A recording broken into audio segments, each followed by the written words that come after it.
Ladies and gentlemen, the story you are about to see is true. The names have been changed to protect the innocent.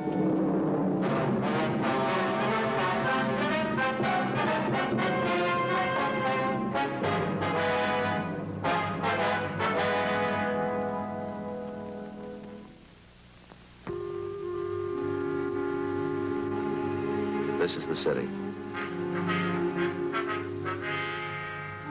Los Angeles, California. I work here. I'm a cop.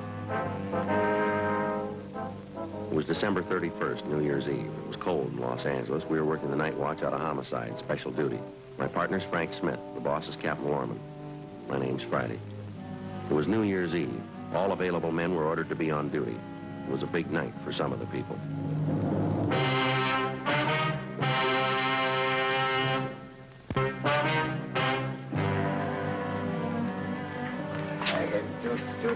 Like a tutor, a toot going on a toot.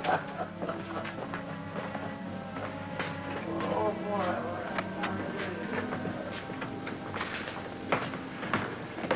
Joe, how's it going? Oh, hi, Jack.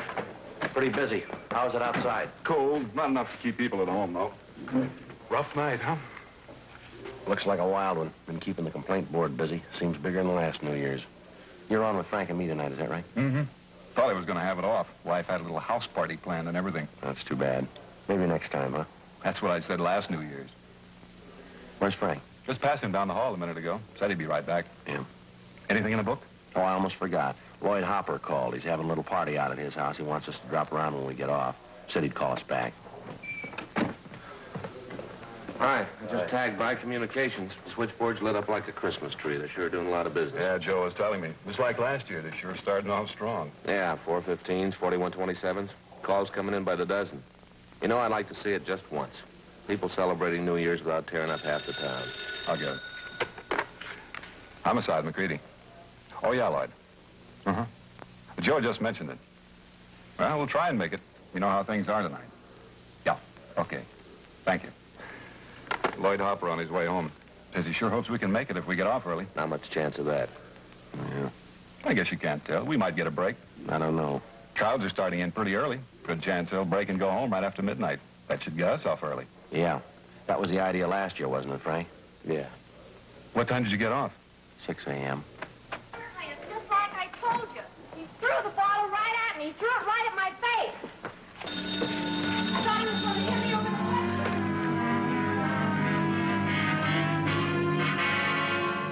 Sergeant Jack McCready, Frank, and I stayed on duty at the City Hall. As any police officer can tell you, New Year's Eve for him is one of the hardest working nights in the year. This one was no different for us. Within an hour, we'd received more than a half a dozen calls to be checked out. Street fights, ADW calls, cuttings, the usual complaints that you'd expect to get when a community of 4 million celebrates New Year's Eve. 9:43 p.m. Unit 7R2 at Wilshire and Geneva, a 211, a 211, KMA 367. Roger, 7R2. Unit 1A12 at 83 Naylor Avenue, see the man, repeat, KMA 367. No stopping him, huh? 7R2. Yeah, it's a big night. Geneva, a 211, a 211, Homicide, Friday. Roger, 7R2. What's that? No. Unit 1A12. No, ma'am, no. No, you have the wrong division. If you'll wait just a second, I'll have you transferred. No, I'll have you transferred. You won't have to call back. All right, hold on, please.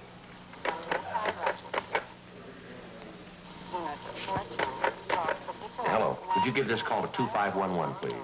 Yes, that's right. Robbery. Thank you. Attention, all units. All units in the vicinity at East Main and Darwin.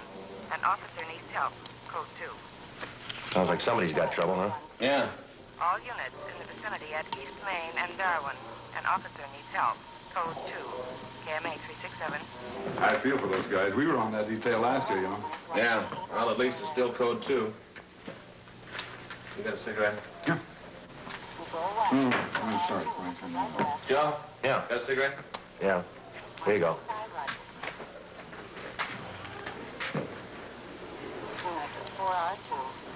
You got a Mac? Yeah. Homicide, Friday. No, Mac. He's not here now. No. No, I don't have any. No, I'll have him come right over, though, as soon as he does get in. Joe? Right. Yeah, just a second. Right, Mac. Look. Got a man? You guys haven't got anything, have you? All units on frequency 1, stand by. All units on frequency 1, stand by. All units and 1A1. Attention, all units. All units. The call to East Main and Darwin is now a shooting. 1A1 handle. Code 3. It's us. Come All on. units and 1A1. Attention, all units. All units. Call to East Main and Darwin is now a shooting.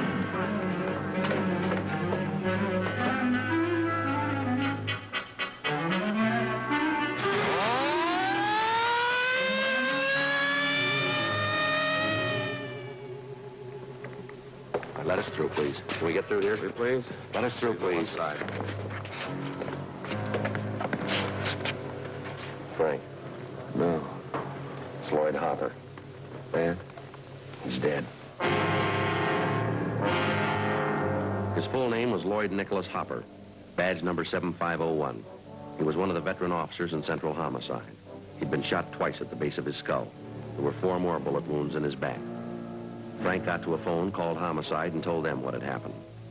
Additional cruiser cars and more from Metro Reserves were immediately dispatched to the scene of the killing. They circled the area for a dozen blocks around and started a door-to-door search for the killer. Suspicious-looking pedestrians were stopped at every street corner in the area. 10:30 p.m. The ambulance arrived and Lloyd Hopper's body was removed to the county morgue. Along with Sergeants Lopez and Mitchell from Homicide, Jack McCready, Frank, and I continued checking in the immediate vicinity of the killing. We found no one who'd admit they actually saw the shooting. Half a dozen people in the crowd told us that they'd heard shots and saw Hopper fall to the pavement. They'd also seen a man standing behind Hopper turn and run down the street right after the shooting. No one had followed him. The man was described as medium build, wearing a dark suit and a dark hat. That's all they could tell us.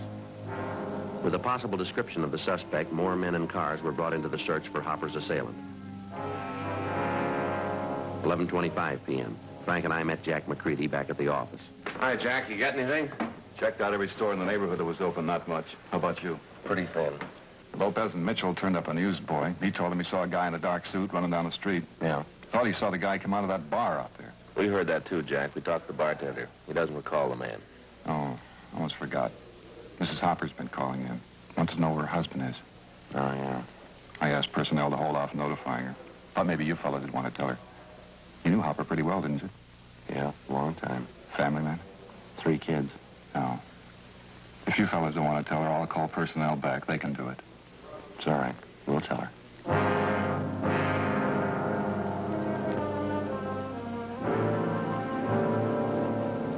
Frank and I got in the car and headed out for the home of the slain officer, Lloyd Hopper. The house was on Ralston Avenue, a few blocks from where Frank lived. We parked the car and went up to the front door. The lights were burning in the living room. What? I say it's a lousy job. Well, somebody's got to do it. Yeah. Well, I heard it. Somebody's coming. Hi, Joe, Frank. Hi, Betty. Hi, Betty. Sure glad you could make it. Everyone's here. They're in the den. Oh, come on in, you two.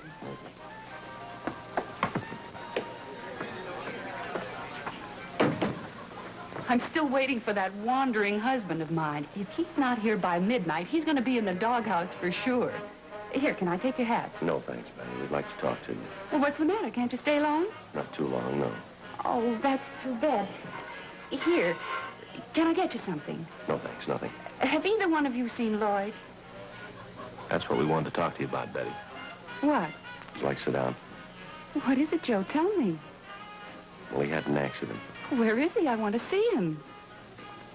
How bad an accident? Pretty bad. I want to go see him, Joe. He's hurt. I want to see him. Couldn't be that bad. Could it?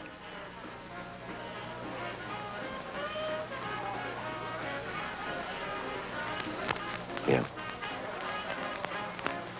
Please, Joe. Please, not Dad. Tell me, Joe, please.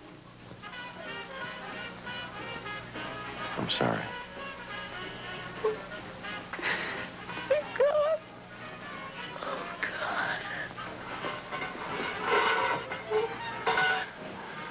Better call a family doctor. Won't do any good. We'll never get through. Why? Phone lines are probably jammed. It's midnight. Oh, yeah. Happy New Year.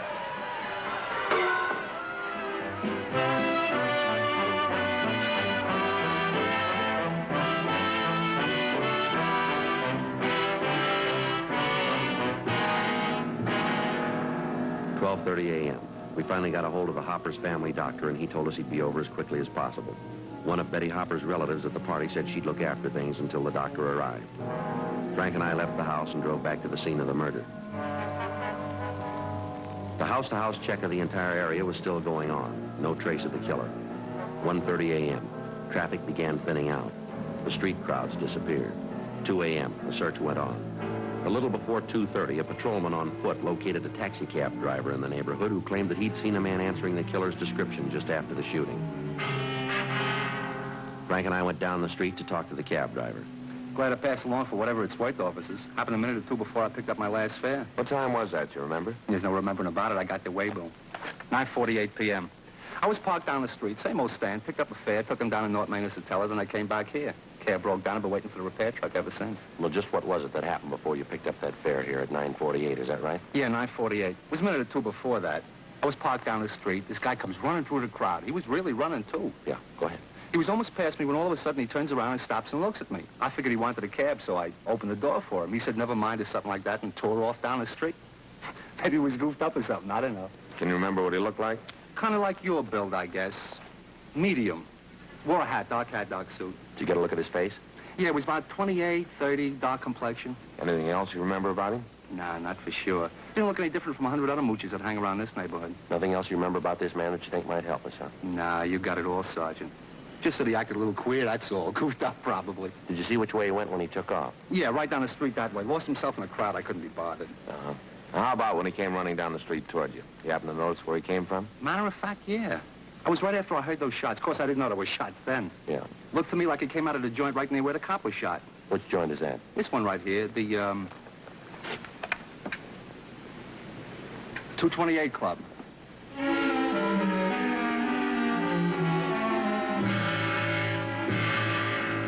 It wasn't much, but it was the only lead we had to go on. 7 persons in the vicinity at the time of the shooting had volunteered the information that the killer had been a recent customer at the 228 Club, the neighborhood tavern. The owner and bartender of the club, a Ralph Stevens, had been questioned twice that night by different officers. And he twice denied that there was any possibility that the killer could have been a patron at his bar. Stevens' denials didn't make any more sense than the killing itself. We made arrangements to have the cab driver we interviewed come to the city hall to check through our mug books for the suspect. By 10 a.m. the next morning, the body of the slain homicide officer Lloyd Hopper had been posted. 4 bullets were taken from his back, 2 from the base of his skull. Sergeant Udy ran the slugs through ballistics where they were identified as having been fired from a .45 caliber Colt automatic. 11:12 a.m. Frank and I re-questioned the bar owner, Ralph Stevens. Now look, how long does this thing have to go on? I told you everything I knew last night. We know that, Stevens. It doesn't seem to jive with what the other witnesses saw. Well, maybe you better take it up with them then. I don't know anything about it. How come you're so sure the man we want wasn't in your place last night? It just wasn't, that's all. I know who I serve. I know who comes in. Pretty good crowd in here last night. You remember every one of them, do you? I told you I know my customers. I know who I serve. The guy you want wasn't one of them. That still doesn't answer it. How can you be so sure? Now, look, I'm not on trial here. You asked me what I know, and I told you. If you don't mind, I got work to do. We got some work to do ourselves now. We'd appreciate it if you'd cooperate with us. All right, if you want to know the truth, you're not good for my business here. Cops never are. Coming around asking questions, customers don't like it. It's no good for business, no good at all. Now, look, an officer was killed last night right outside your front door. Half a dozen people say the guy who did it was in here drinking. I run this place. It's mine. I say the man wasn't in here. Still like to know how you're so sure. I'm getting a little tired of this. I don't have an office down at the city hall to lounge around in. I've got work to do. How about leaving, huh? Maybe it's about time you get this straight, mister. This one's about a killing. It happens to be our job to check it out. Now, if you don't want to talk here, we can make it downtown. I hope you don't think you're scaring me. I've owned bars before. I've had it out with cops like you. You're not scaring me a bit. Nobody's trying to scare you. We want a few straight answers, that's all. You mind leaving? I got work to do. I told you that before. All right, suppose you get your coat. We'll talk downtown. Not before I call my lawyer. Go ahead and call him. Where's your coat? Now, why do we have to have trouble? I haven't got any beefs with you. No trouble, Stevens. We have to get to the bottom of it, that's all. Like to have you cooperate. Maybe the guy was in here last night. Came in a couple of times, that's all. I didn't want it to get out. Bad for business, those things. Can't afford it. Keeps customers away. Then the man was in here last night, huh? I wasn't trying to cover for him. Hardly know him. I just didn't want it to get out. I got a right to protect my business. Who is the man? Harry Talmadge is a hophead. If he did it, it probably wasn't his fault. How do you mean that? He was hyped up last night, uses heroin. He probably didn't mean to shoot. Where do we find him? I wouldn't know if this is right. It's an old address. What is it? Fairview Hotel. Try there.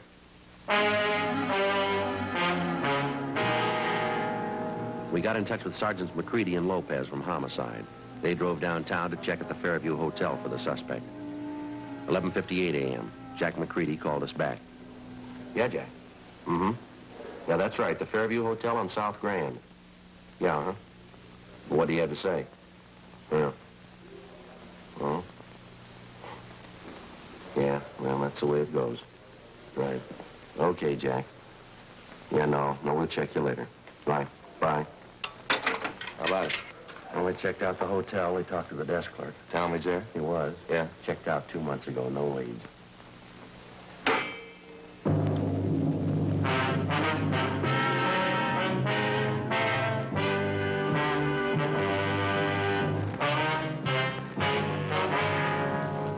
p.m., New Year's Day. After we found that the suspect, Harry Talmadge, had checked out of the Fairview Hotel months before, Frank and I went back to the office and ran his name through R&I. The information given us by Ralph Stevens, the owner of the 228 Club, was apparently correct. The record on Talmadge showed that he was a confirmed user of narcotics. He'd served 2 brief terms for illegal possession of narcotics and another short term in the county jail for petty theft. We got out a broadcast and an APB on Talmadge. We checked out all his known friends and relatives, the places he frequented, hotels and boarding houses that he'd stayed at. No leads. With the help of Lieutenant Bigham in narcotics detail, we finally found the trail most likely to lead us to the suspects, the peddlers who were suspected of supplying Talmadge with narcotics. They were to be kept under 24-hour watch. 3 days passed. No results. Monday, January 4th. After Frank and I went to the funeral and burial services for the murdered officer, Lloyd Hopper, we checked back into the office. I don't know, Joe. I don't take much to funerals. Not a cop's funeral, anyway. And I don't blame you. His wife, Betty, seemed to look a little better, didn't she? Yeah, seems to be bearing up pretty good, considering. Frank, Joe. Hi, Jack. Hello, Jack. That young fellow you told me about, he phoned me, Frank. Is that right? Did you give him the information? Yeah. He wanted to know all about taking the police department examination. Who's that? Oh, one of the neighborhood boys. Nice kid. Wants to get on the force. I told him to apply at room 5, City Hall, any weekday. He could make out his application then. That it? Fine, Jack. Thanks. They got the recruiting campaign going now, huh? Yeah, I guess so, Joe. Taking applications from all over the country. I got it. Homicide, Friday. Oh, yeah. Mm-hmm. Now, just a second. Yeah, go ahead. Uh-huh. Donaldson, huh? D-O-N-A-L-D-S-O-N? Yeah, huh? I got it. Okay, fine. Yeah, thanks. It was Bigham in narcotics. Might be something. What's that? Well, he got a line on one of the mules who used to push heroin to Talmadge. A guy by the name of Donaldson. He's been sounded out. He's ready to talk to us. This Donaldson was close to Talmadge? Supposedly, yeah. You know where Talmadge is? Let's ask him.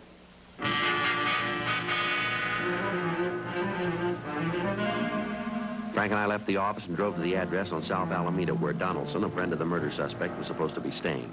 It turned out to be a cheap hotel in the Skid Row district. It was next to one of the rescue missions down there. We checked with the desk clerk at the hotel, and he pointed out Donaldson. He was listening to the music of a small mission band coming from outside.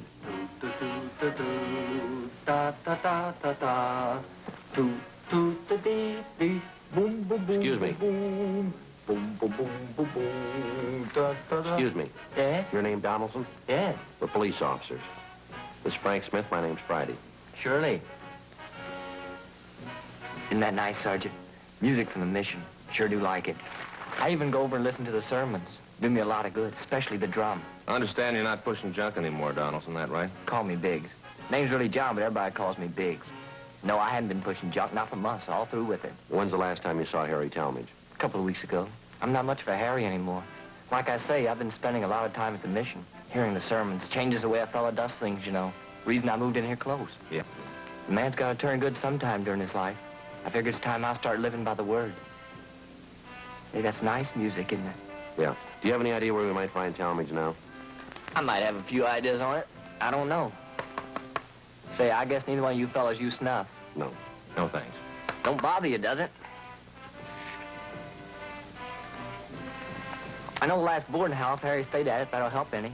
Place out on 12th Street. I can give you the address. Is he still there, do you know? Don't think he is, no. Matter of fact, I'm sure he's not. I wish Harry'd come around and see me. Like to get him interested in the mission. Get him listening to the sermons. Might help him. Did an awful lot for me. You say you saw Talmadge about 2 weeks ago, huh? Well, not quite 2 weeks ago. It was the day after Christmas. Came down here and wanted some money. I couldn't give him any. That's when he told me he was moving. Going to move to some rooming house up around the City Hall section up there. You mentioned any address? Not that I can recollect, no. Sure is nice music, isn't it? How about some of his other friends, Biggs? Think they might be able to help us? Well, Duke might help you. Harry and Duke are still great friends. Duke sees him more than I do. Where do we find this Duke? You know the Penny Arcade down on South Main? Right down from the train depot there? Yeah. That's where Duke works. He's a janitor there. I've been trying to get Duke to come to some of the mission meetings, too. He sure could stand it, old Duke. Well, thanks very much, Biggs. Not at all, Sergeant. Always glad to help out. Look at that now. All out of snuff. Say, you couldn't see your way clear, could you? Yeah. Here you go, Biggs. Oh, that's sure Christian of you, officer. I'll handle this just like a personal loan. That's all right, Biggs. Don't say anything about us talking to you, will you? Not to anyone. No, sir, I won't. You can trust me. Say, when you see Harry, you give him a message, huh? Yeah, what's that? You tell him to come and see me. I want him to show up at the meetings, hear the sermons. Could change everything, Sergeant. Could give him a new life, a new soul. Think of that. A brand new soul for Harry. Yeah, he could use one.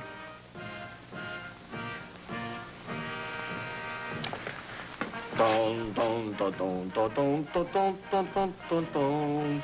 Boom boom boom boom boom boom boom boom boom boom. 3 p.m. Monday, January 4th. We drove down to the Penny Arcade on South Main. Harry Talmadge's friend Duke wasn't there. The manager of the place gave us his home address, and we left to check it out. Duke wasn't at his home either. We staked out the place for the rest of the afternoon, but he failed to show. At 8:30 that night, officers from Homicide came out to relieve us. Frank and I stopped for dinner, then we went back to the office. 10:05 p.m. You want to grab that, Joe? Got it. Homicide Friday. Yeah. Oh, he did, huh? When?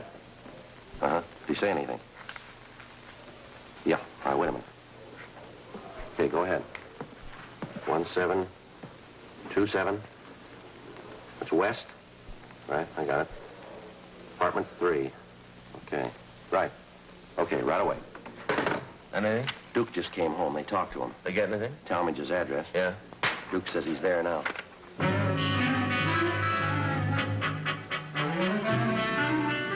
We got in the car and drove out to the West Hoover address. We were to meet Sergeants Jack McCready and Bill Mitchell. 1727 was an old 2-story apartment house. Apartment number 23 was on the ground floor at the rear of the building. While McCready and Mitchell covered the rear exit, Frank and I went in the front way.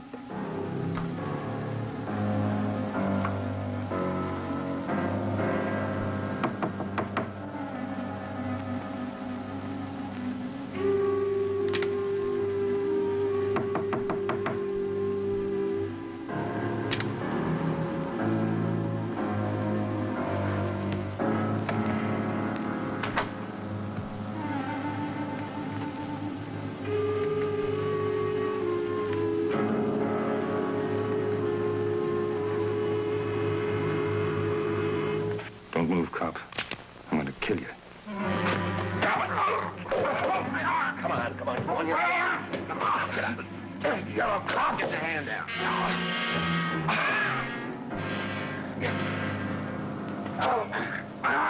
Take a look. 45 automatic. How about it, Talmadge? That's your gun? Sure, it's mine. What of it? Why'd you kill him? Because I wanted to, that's all. He was a cop. Is that your only reason? I told you he was a cop. Shot him, that's all. What's the difference? Big one, mister. Why? Got my weight, so I killed him. Just one cop less. What's the difference? Ask his family. They'll tell you.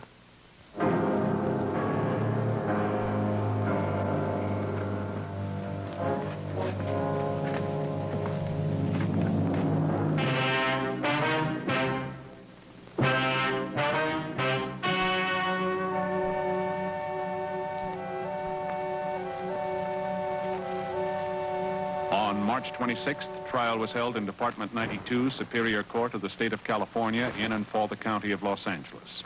In a moment, the results of that trial.